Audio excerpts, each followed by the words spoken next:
Welcome back to Sunday Night Dinners with Deborah. And we actually get both dogs in the video, George and Sunny. Okay, out of the kitchen. So again, welcome back. That was just a little showcase of my dogs. They kind of rule the house. So today we are making a roast chicken dinner. One thing about my roast chicken dinners is they kind of last for 3 days usually, because on the first day we eat a beautiful roast chicken dinner, and then the second day we usually have a chicken stew or a chicken pot pie, and then the third day we always have chicken soup. So I'm going to walk you through those in various different videos, but today we're just doing our roast chicken dinner. So again, we're going to use our Dutch oven. Now a lot of people have mentioned to me, well, aren't Dutch ovens really expensive? And sure, they can be. But to be honest, I have never paid more than $20 for my Dutch ovens. I got this one at HomeSense. I've gotten a couple at garage sales. I've bought them from Canadian Tire. But they are perfect for everybody's needs. So what we're doing with our roast chicken dinner is first we're cutting 2 onions. Skin it whole. Just cut the ends off because we are going to lay slices down into the compost. Slices down underneath our chicken for the chicken to roast on. We're going to cook it like that for half an hour. And then we are going to add in cut up potatoes and carrots. And we are going to place those on top of the onions, but underneath the chicken. And they will roast in the juice of the chicken, absorbing all that goodness. Now we are going to slice these onions about 3/4 of an inch thick. So I've got decent sized onions. So I've got 4 slices out of this. And now I just lay them down, you can see, in the pot. Now if you have slices that won't quite fit, you can overlap them a little. That's all right. And now we take our chicken, our whole chicken, and just lay it right on top of those onion slices. And now I'm going to wash my hands and I'll come back to season the chicken.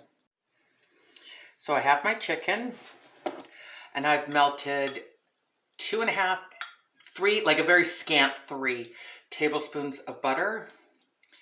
And I'm just going to baste all over the chicken. You really want to try and get it everywhere because that's going to be part of the flavoring of the sauce that we make out of the juices that come out of the chicken. And all of the vegetables are going to be cooked in that beautiful buttery chicken flavor. Now we set that aside. And the only seasoning that I am putting on the chicken is salt. You want to quite heavily salt the chicken. Can we see that? So that you have a lot of flavor into the meat and you'll also get a nice crispy skin. So I've used about a teaspoon of salt onto it. And now I'm putting a little into the cavity. Okay, and there we go. Just put the lid on and I put it into a preheated 400-degree oven for half an hour. And then we'll add the veg. While my chicken goes into the oven, I'm going to be busy peeling my vegetables.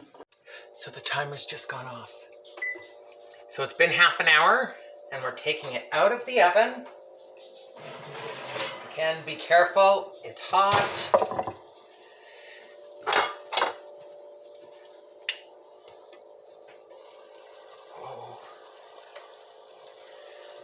Set this down. So I lift up the chicken and I set in potatoes and carrots and they all go underneath that chicken. but on top of the onions. I kind of spread those around and then set the chicken on top. And I'm not going to put the lid back on the chicken. And now it's going to go back in the oven for 1 hour. So the timer went off. So we're going to pull it out of the oven and check it out.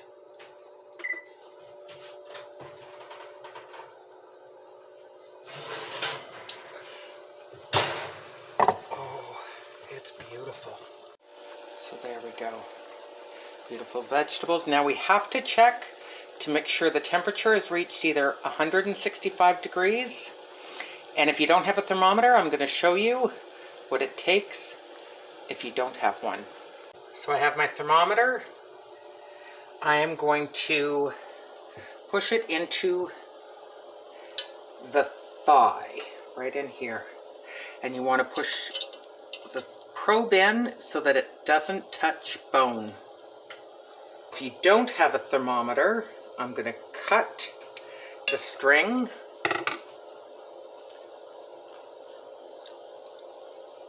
Pull the string off.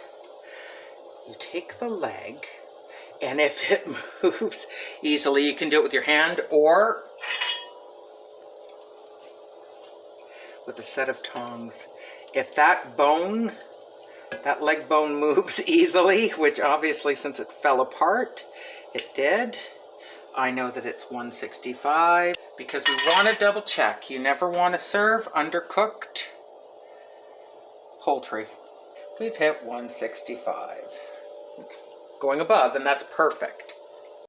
So we lift the chicken up, put tongs right into the cavity, and lift the chicken up, draining all that beautiful juice that will provide for our pan sauce. And I'm laying it out on a platter. And then I'm going to gather all the vegetables and lay it around. I took out all the veg, and this is all the, still warm, turning it on high. This is all the juice that's left in from the chicken. So once that starts to bubble, we're going to add a half cup of flour and then a liter of stock.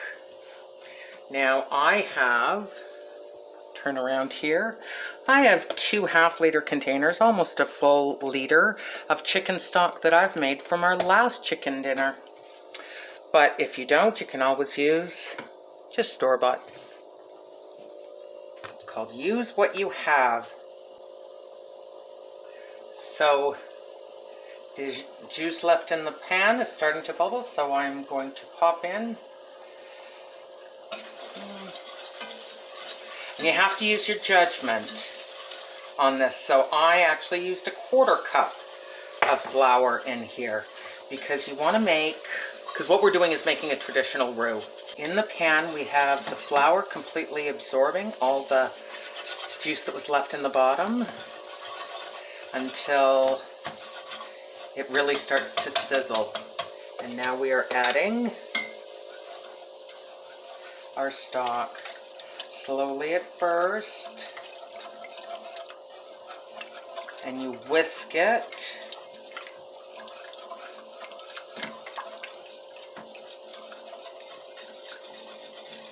And as it thickens, you add more stock. So the stove is on high, but you want to keep whisking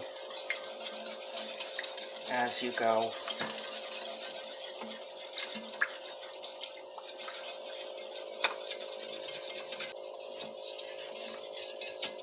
Now any brown bits that have collected on the sides and on the bottom of the pan, you want to just whisk those in because that's all the flavor.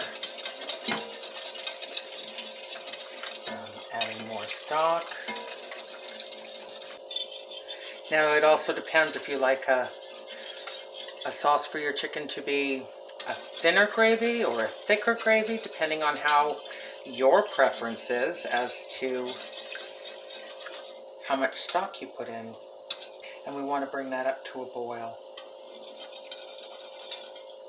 So right now I've used 3/4 of a liter of stock in here.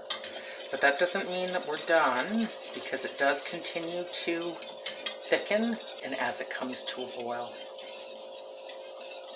And the other thing you're going to want to do is have a taste and adjust the seasonings. Remember, the only seasoning that we've put in there is butter and salt that was on the chicken. My stock has no salt in it. Very tasty, but indeed, we need about, I'd say, a 1/2 teaspoon of salt and a few grindings of black pepper.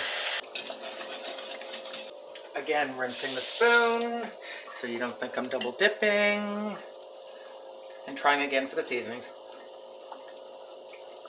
Perfect. Now I'm gonna let that simmer for about 2 minutes. I'm turning it down because right now it's at a rapid boil. Delicious. So here we have our roast chicken dinner, serving up with a little bit of corn on the side, our beautiful gravy. And I've also kept my onions that I cooked it on, and they're gonna go into the stock that we make from our roast chicken dinner. Thank you for joining me for Sunday Night Dinners with Deborah, and we'll see you again.